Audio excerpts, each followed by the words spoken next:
Alors passons maintenant à ce que veut dire à définir ce que c'est une transformation d'un système.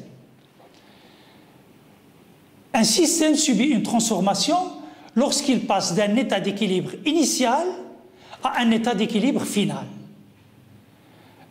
Je rappelle qu'un état d'équilibre est bien défini grâce aux variables macroscopiques, par exemple dans le cas d'un gaz, pression, volume et température. Donc, à l'état initial, je connais pression, volume et température s'il s'agit d'un gaz. L'état final, je connais également la pression, le volume et la température quand il s'agit d'un gaz. Entre les deux, je ne connais pas mes paramètres macroscopiques ne sont pas définis. Entre l'état d'équilibre initial et l'état d'équilibre final, on dira que le système évolue de l'état initial jusqu'à l'état final. Qu'appelle-t-on transformation infinitésimale? Une transformation sera dite infinitésimale si on passe de l'état A, l'état d'équilibre initial A, à l'état d'équilibre final A', infiniment voisin, tel que l'état A est défini par ses paramètres macroscopiques ou ses variables macroscopiques P, V et T, et l'état d'équilibre initial avec f de P et de V de T égale à 0. L'état A' infiniment voisin, il est caractérisé par P plus dP, il est infiniment voisin, donc la pression a varié de P à P plus dP, le volume a varié de V plus dV et la température a varié de T plus dt dans le cas le plus général. Cet état-là, c'est l'état d'équilibre final avec F de P plus dP, V plus dV et T plus dt égale à 0. Donc, ça veut dire, ça caractérise l'équilibre. L'équation d'état à l'équilibre est vérifiée. Ce qui entraîne que dF, qui est tout simplement F de P plus dP, V plus dV, T plus dt moins F de P, Vt, est égal à 0, puisque ça c'est égal à 0 et ça c'est égal à 0, donc le résultat est égal à 0. Or, dF, nous savons que c'est la différentielle de la fonction f qui dépend de P, de V et de T. Donc c'est aussi la dérivée partielle de f par rapport à P dP, plus la dérivée partielle de f par rapport à V dV, plus la dérivée partielle de f par rapport à T dt est égale à 0. Donc la différentielle de f est nulle pour une transformation infinitésimale. C'est la conclusion qu'on peut tirer, si vous voulez, de ce petit paragraphe. Alors passons maintenant à décrire et à expliquer ce que c'est une transformation réversible et une transformation irréversible. Alors commençons par les transformations réelles qui sont des transformations irréversibles. Alors je vais essayer d'expliquer ce que c'est une transformation irréversible en me basant sur la compression et la détente d'une masse de gaz, qui est mon système, un gaz. Je vais le comprimer dans un cylindre muni d'un piston qui coulisse sans frottement. Ce cylindre est placé dans un environnement, c'est-à-dire son milieu extérieur, de température constante égale à 20 degrés C et de pression constante égale à P1, la pression atmosphérique par exemple. À l'état 1, le gaz, c'est-à-dire l'état initial, le gaz est à l'équilibre thermodynamique. C'est l'état initial qui est caractérisé donc dans le plan PV par les coordonnées P1 et V1. Mon état initial, je connais la pression et je connais le volume. Donc le volume c'est V1, la pression c'est P1. Avec ces deux coordonnées dans le diagramme PV, je peux représenter, si vous voulez, ces deux coordonnées par le point 1. C'est un état d'équilibre, si vous voulez, bien identifié. Alors la transformation consiste à comprimer brutalement le gaz dans le cylindre. On peut utiliser par exemple un ensemble de 3 masses marquées identiques, par exemple 3 fois 1 kg, et les poser, si vous voulez, brutalement sur le cylindre. Alors, analysons cette transformation. Quand je pose brutalement les 3 masses sur le piston du cylindre, instantanément, le gaz va sentir le poids et donc la pression de ces masses, et sa pression va passer de P1 à P4 instantanément.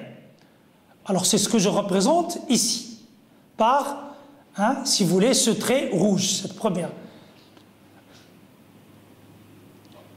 La diminution du volume se fera à pression constante. La diminution du volume, le passage de V1 à V4, qui est le volume final de cette transformation, se fera à pression constante, qui est P4. C'est la pression, si vous voulez, sentie par le gaz, si vous voulez, grâce à l'action du poids des 3 masses. Lorsque le piston s'arrête définitivement, le volume est bien défini, c'est V4. L'état 4 est donc l'état d'équilibre final. Cette transformation est représentée dans le diagramme PV par le chemin rouge 1,4.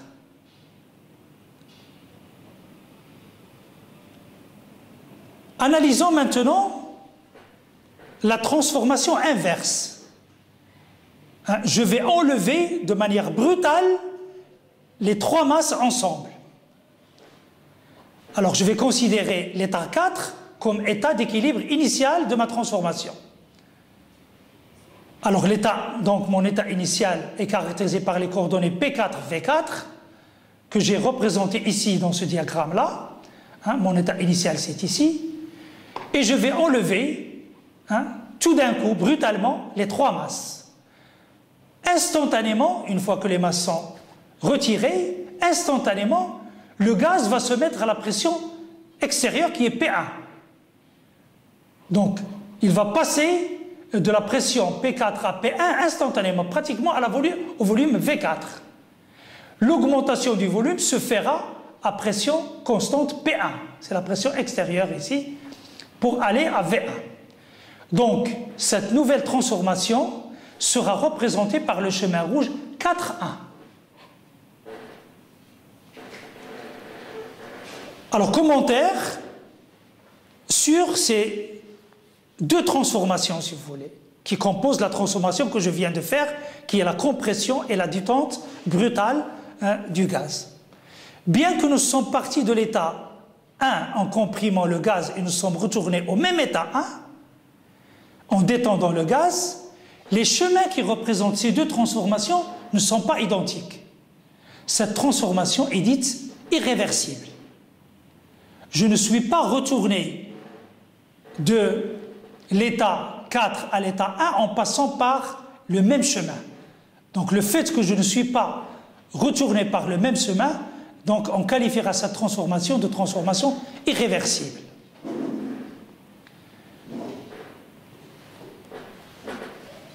Étudions maintenant ce qu'on appelle une transformation quasi-statique.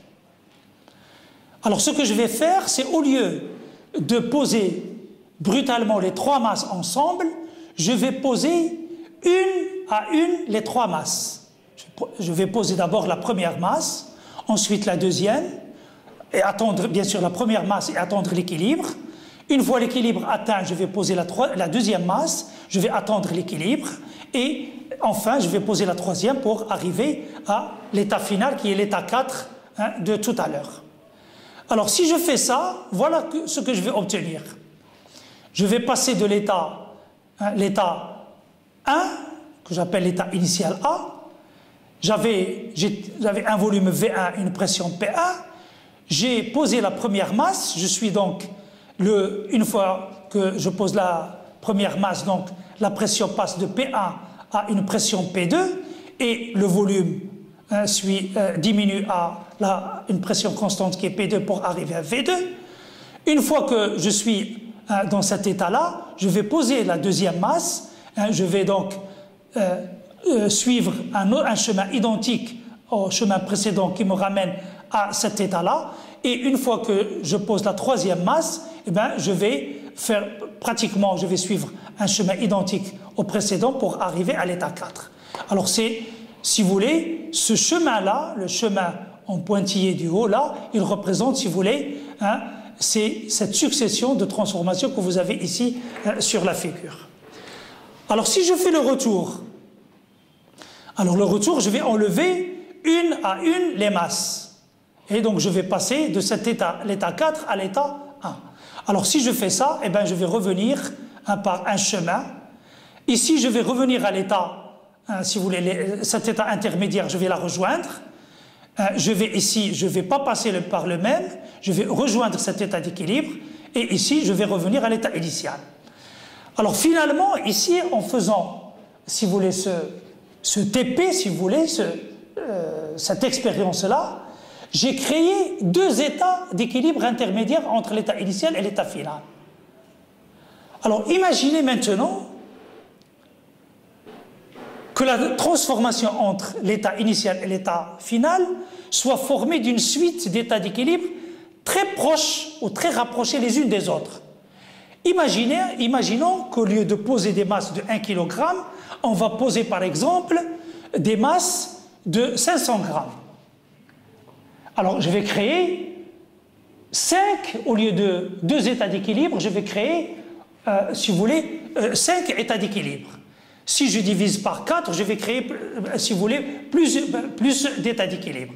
Alors imaginons, à la limite, on va poser tout de suite le raisonnement à la fin, imaginons par exemple que je vais poser, si vous voulez, je vais poser l'équivalent de cette masse sous forme de grains de sable, une à une. Vous imaginez que ça va me prendre beaucoup de temps. Ça va, si vous voulez, la transformation sera très très lente. Mais le résultat sera une infinité d'états d'équilibre intermédiaire entre l'état initial et l'état final. Alors ce genre de transformation trop lente est qualifié de transformation quasi statique. Bien sûr, entre chaque état d'équilibre et la suivante, il y a du vide. Et le fait qu'il y ait du vide, je ne peux pas retourner entre deux états d'équilibre par le même chemin. Donc j'ai la possibilité de trouver plusieurs chemins pour connecter, si vous voulez, deux états d'équilibre, si vous voulez, voisins. Alors, si les différents états d'équilibre intermédiaires de la transformation quasi-statique sont infiniment proches les uns des autres, de telle sorte que la suite d'états d'équilibre devienne continue, alors à ce moment-là, la transformation AB entre l'état initial et l'état final peut être représentée dans le plan PV par une courbe. Alors, comme le présente la figure suivante. Alors, dans ce cas-là, si j'ai une courbe, la transformation est dite réversible. Parce que je peux aller de A vers B et revenir de B vers A par le même chemin. Je n'ai pas, si vous voulez, de vide entre les états d'équilibre intermédiaires. Donc, la transformation irréversible, c'est une transformation idéale qui n'existe pas. Donc on peut, si vous voulez, qualifier une transformation casistique comme étant une transformation réversible. Généralement, dans les exercices, on traite les transformations quasi-statiques comme étant des transformations réversibles pour pouvoir résoudre les problèmes, si vous voulez, en thermodynamique. Alors, les différentes représentations qu'on peut trouver, si vous voulez, dans les ouvrages de thermodynamique sont, si vous voulez, les suivantes. Si la courbe est continue, ça veut dire que la transformation est réversible. Si la courbe est discrète, si elle est en pointillé, la transformation veut dire que, si vous voulez, la courbe représente une transformation irréversible. Passons maintenant à définir ce que c'est le travail des forces de pression en thermodynamique. Je vais considérer l'exemple d'un cylindre qui contient un gaz fermé par un piston qui peut coulisser sans frottement. Voilà le cylindre, le gaz c'est la partie orange et le piston il est en noir, avec un moyen, si vous voulez, pour pouvoir le déplacer, le faire coulisser donc à l'intérieur du cylindre. Alors, imaginons que j'exerce une force, imaginez la position initiale du piston, elle est ici, sur la partie grise. Alors, si j'exerce une force, je vais comprimer le gaz et faire déplacer le piston de la distance dl. Alors, on remarque ici que le DL et la force, si vous voulez, sont dans le même sens et dans la même direction et le même sens. Alors l'expression du travail qui correspond à ce déplacement, c'est tout simplement dW égale la force extérieure fois dL. Si je considère S comme la section du piston, c'est-à-dire la surface de ce piston-là,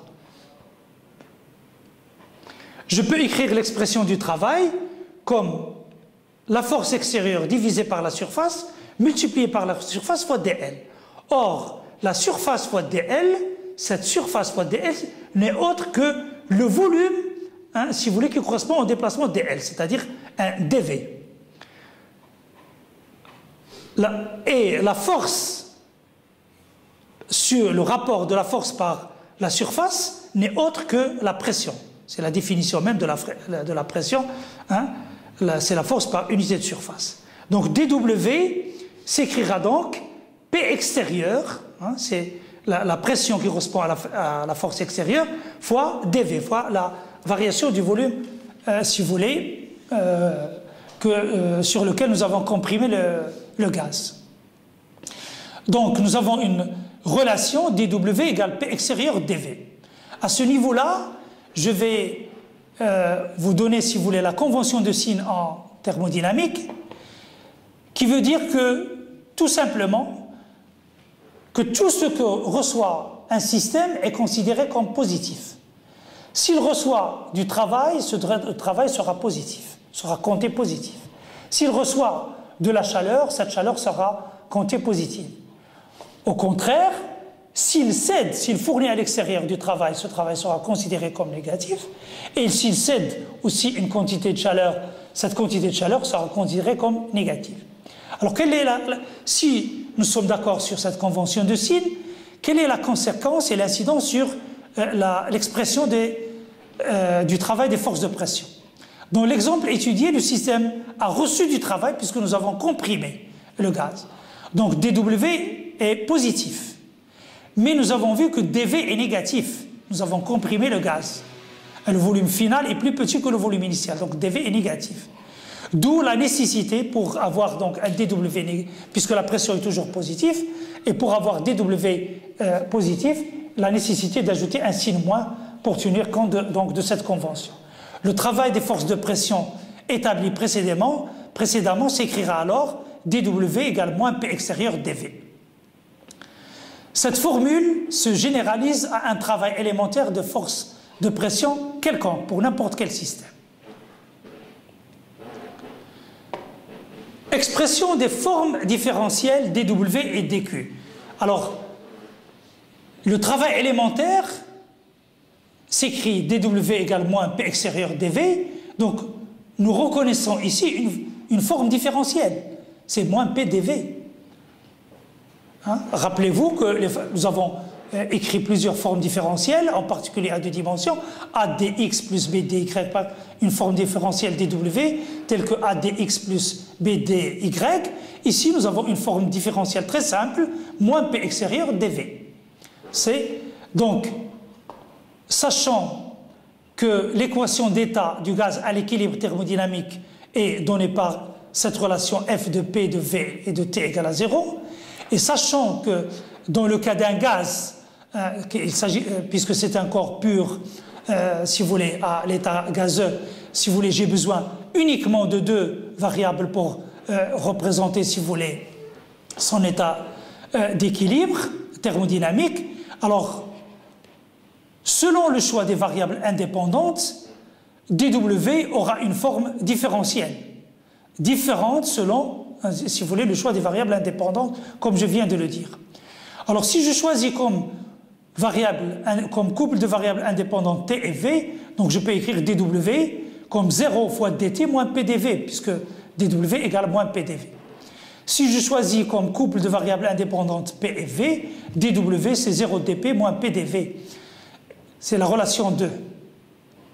Et si je choisis comme couple de variables indépendantes la pression et la température, dW égale AdP plus BdT, c'est la formule 3. Avec le choix du couple de variables indépendantes P et T, on a V qui dépend de P et de T. On peut écrire donc la différentielle de la variable V comme étant dV sur dP à T constant fois dP, plus dV sur dt à pression constante fois dt. Je remplace dV par cette expression-là, je remplace le dV ici par cette expression-là, que je viens de calculer ici, d'exprimer ici. Donc dW égale moins P fois cette quantité-là, que je peux développer, c'est moins P dV sur dP à T constant fois dP, moins P dV sur dt à pression constante fois dt. L'identification de cette relation avec la relation 3 permet de déterminer donc les expressions des coefficients A et B de cette relation, c'est-à-dire A et B ici. Propriété du travail élémentaire. En général, dW n'est pas une différentielle totale exacte. Par conséquent, le travail effectué pour passer d'un état d'équilibre initial 1 à un état d'équilibre final 2 va dépendre du chemin suivi. Donc le travail fini W entre 1 et 2, qui est l'intégrale du travail élémentaire dW entre un état initial 1 et un état final 2, va dépendre du chemin, si vous voulez, que je vais considérer entre l'état initial et l'état final 1 et 2. Alors, exemple de transformation finie. Transformation correspondant à une détente d'un gaz dans le vide. Alors, rappelons que dans le vide, il n'y a pas de particules. Donc la pression du vide, elle est identiquement nulle. Là, puisque le gaz va se détendre si vous voulez, dans le vide, la pression du vide constitue la pression extérieure, elle est égale à 0. Donc dW qui égale moins P extérieur fois dV, elle est identiquement nulle. Et le travail fini de la transformation, c'est l'intégrale entre 1 et 2 de dW, elle est aussi égale à 0. C'est une sommation, donc elle est égale à 0 dans ce cas-là. Qu'en est-il pour la détente d'un gaz dans l'atmosphère? Cette fois-ci, la détente du gaz se fait dans l'atmosphère. Donc la pression extérieure est égale à la pression atmosphérique. dW égale moins P extérieur dV. Et si je veux calculer le travail fini entre un état initial et un état final, je vais intégrer donc cette expression-là. Comme la pression extérieure est égale à la pression atmosphérique, une constante, je peux la faire sortir de l'intégrale. Et donc, je vais obtenir tout simplement moins P atmosphère facteur de V2 moins V1, c'est-à-dire le volume final de la transformation, moins le volume final, si vous voulez, que le gaz avait à l'état initial. Comme V2 est supérieur à V1, puisqu'il s'agit d'une détente, dans ce cas-là, W est négatif. Dans une détente, le gaz fournit du travail à l'extérieur, c'est normal que le travail soit négatif. Alors, qu'en est-il pour une transformation finie et réversible? Je rappelle que réversible veut dire une succession d'états d'équilibre, une infinité d'états d'équilibre qui se suivent les uns à la suite des autres. Alors, l'équilibre mécanique exige que la pression extérieure soit égale à la pression du système que je vais appeler P. Donc dW, l'expression des forces de pression dW qui est égale à moins P extérieur dV, puisque je considère une transformation réversible, donc c'est moins PdV. Le P ici, c'est à la fois la pression extérieure, c'est la pression du système. Dans ce cas, il faut connaître la relation qui existe entre P, V et T. Autrement dit, il faut connaître l'équation d'état du système étudié, c'est-à-dire F de P de V de T égale à 0. Si je considère un gaz parfait, donc je connais cette équation d'état, c'est PV égale nRT. Donc P égale nRT sur V. Donc dW, c'est tout simplement moins nRT dV sur V. Si je veux calculer le travail fini entre un état initial et un état final, j'intègre cette expression du travail élémentaire entre l'état 1 et l'état 2, c'est-à-dire en faisant sortir les constantes, c'est moins nR, somme entre 1 et 2 de T dV sur V. Alors ici, j'ai deux variables, la température et le volume sous le signe intégral. À ce niveau, il va falloir préciser le type de transformation. Supposons que la transformation se fait à température constante. Rappelons qu'il s'agit d'une transformation réversible. Si la transformation de plus est constante, si la température de plus est constante, il s'agit donc d'une transformation isotherme. Dans ce cas-là, je peux faire sortir la température. Donc W réversible, c'est moins NRT, somme entre 1 et 2 dV sur V. Et cette relation, si vous voulez, se calcule facilement. W réversible égale NRT log de V1 sur V2. Supposons que la transformation se fait maintenant à pression constante. Donc, dans ce cas, la transformation est isobare. dW s'écrit moins P extérieur dV égale moins P dV. Comme la pression est constante, sachant que la pression du système égale la pression extérieure égale à P, rappelons que nous sommes en présence d'une transformation réversible, donc l'équilibre mécanique est toujours exigé, donc P extérieur égale P du système. dW égale moins P dV implique donc que W, le travail fini entre l'état initial 1 et l'état final 2, c'est l'intégrale entre 1 et 2 de moins P dV. P étant constante, je la sors de l'intégrale, et donc le résultat c'est très simple, moins P V2 moins V1. Donc le travail réversible, c'est moins P extérieur V2 moins V1. Comparant les résultats de J, de la partie détente d'un gaz dans l'atmosphère, qui est une transformation irréversible, et celui d'une transformation réversible isobare. On constate que les deux travaux sont identiques. Le travail irréversible, c'est moins P extérieur V2 moins V1, et il est égal au travail réversible qui est égal à moins P extérieur V2 moins V1. Alors, dans ce cas particulier, on trouve le même travail par deux chemins différents. Ceci ne veut pas dire que ce travail-là, dW, le travail élémentaire, c'est-à-dire cette forme différentielle, est une différentielle totale exacte. Il s'agit d'un cas particulier, donc faites attention. Le travail, si vous voulez, la forme différentielle travail n'est pas une différentielle totale exacte dans le cas le plus général. Remarque, la pression et le volume sont des coordonnées qu'on utilise souvent en thermodynamique.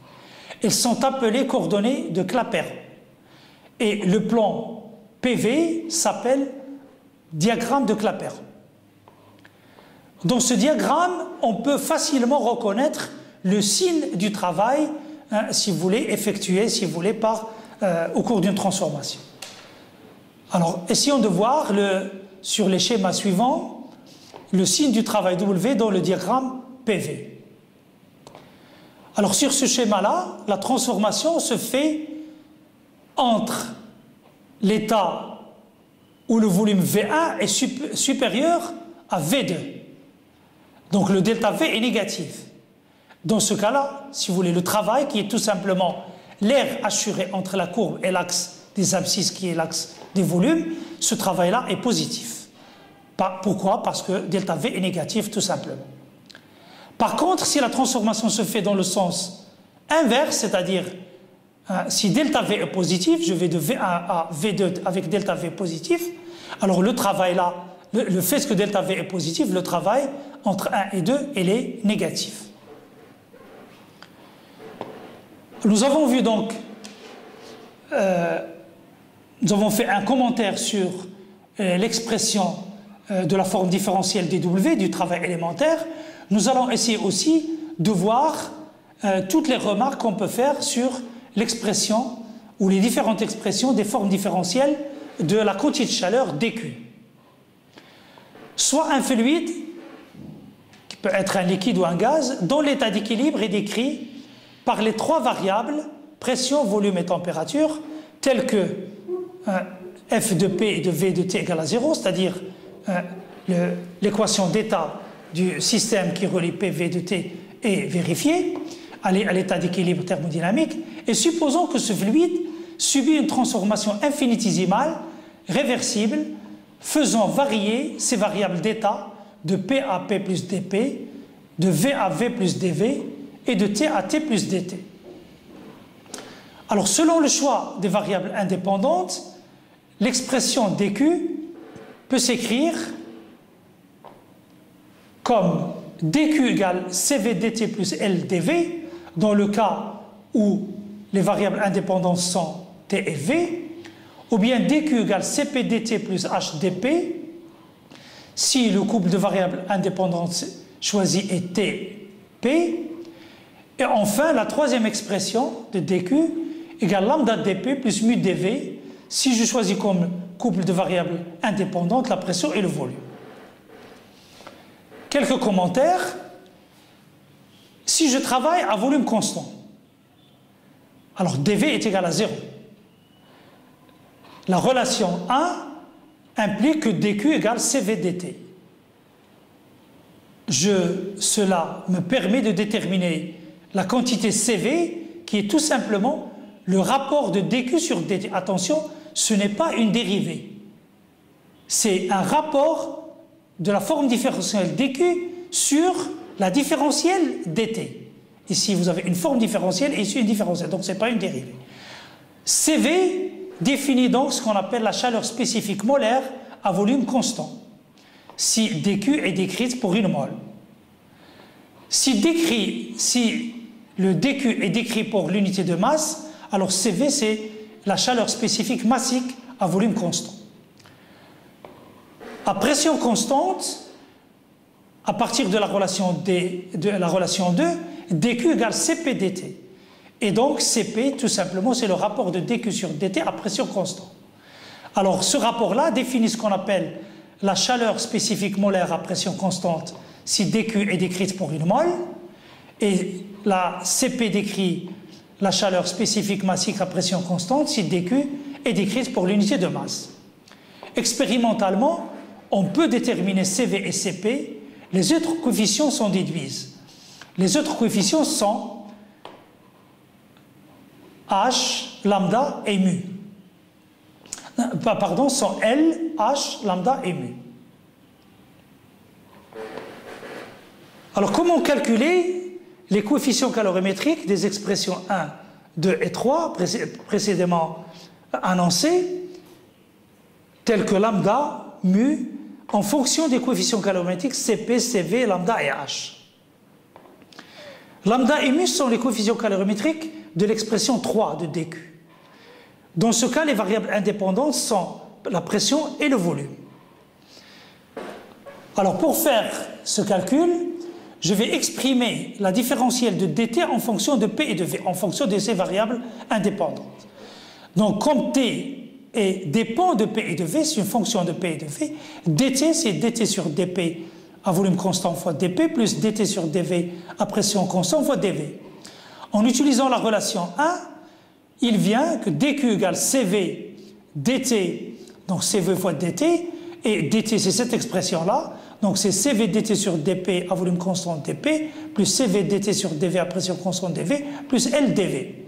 Je vais regrouper, si vous voulez, les termes qui contiennent la différentielle dV, et donc j'obtiens dQ égale CV dt sur dP dP plus L plus CV dt sur dV à pression constante fois dV.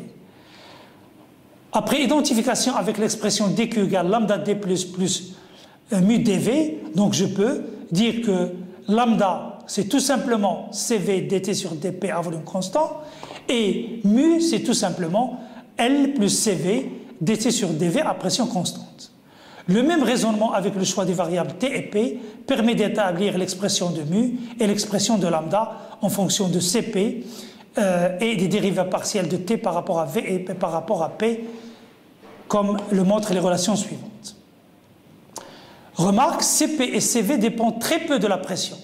C'est surtout la variation avec la température qui est importante. Donc Cp généralement dépend de la température, comme Cv dépend de la température également. Pour les solides, on ne distingue pas entre Cp et Cv. Comme pour le travail, W, la quantité de chaleur dépend du chemin suivi pour une transformation finie. Donc dQ n'est pas une différentielle totale dans le cas le plus général. Alors, passons en revue quelques transformations particulières. Considérons la transformation telle que dW égale à 0. Donc le travail élémentaire, le travail mécanique, il est nul. Or, l'expression des forces de pression me permet d'écrire dW égale moins PdV moins P extérieur dV égale à 0. La pression étant non nulle, étant différente de 0, ceci montre que le dV égale à 0, c'est-à-dire que la pression se fasse à volume constant. W donc, hein, c'est le travail, si vous voulez, fini, c'est l'intégrale de dW est égale à 0. Une transformation qui ne met en jeu aucun travail, donc travail nul, est une transformation isochore, qui se fait à volume constant. Autrement dit, si le volume du système reste inchangé, ça veut dire qu'il n'échange aucun travail mécanique avec l'extérieur. Deuxième type de transformation particulière, c'est la transformation telle que dQ égale à 0 et par conséquent Q égale à 0. C'est-à-dire qu'il n'y a pas d'échange de chaleur entre le système et le milieu extérieur. Les transformations telles que dQ égale à 0, Q égale à 0 sont appelées des transformations adiabatiques. Pour réaliser de telles transformations, il faut isoler le système de l'extérieur en utilisant par exemple des parois non conductrices de la chaleur telles que le bois ou le liège. On parle alors de parois adiabatiques. Si au contraire la paroi permet l'échange de la chaleur entre le système et le milieu extérieur, on l'appelle paroi diatherme ou paroi diathermale. Considérons maintenant la transformation adiabatique réversible d'un gaz parfait. Alors remarquez que si vous voulez que chaque mot de ce titre a un sens. Transformation, nous savons ce que c'est. Adiabatique, nous savons ce que c'est. Pas d'échange entre le système et le milieu extérieur. Réversible, ça veut dire que entre l'état initial et l'état final, il y a une succession, si vous voulez, continue d'états d'équilibre. Et il s'agit d'un gaz parfait, c'est-à-dire que je connais son équation d'état, qui est égale PV égale nRT.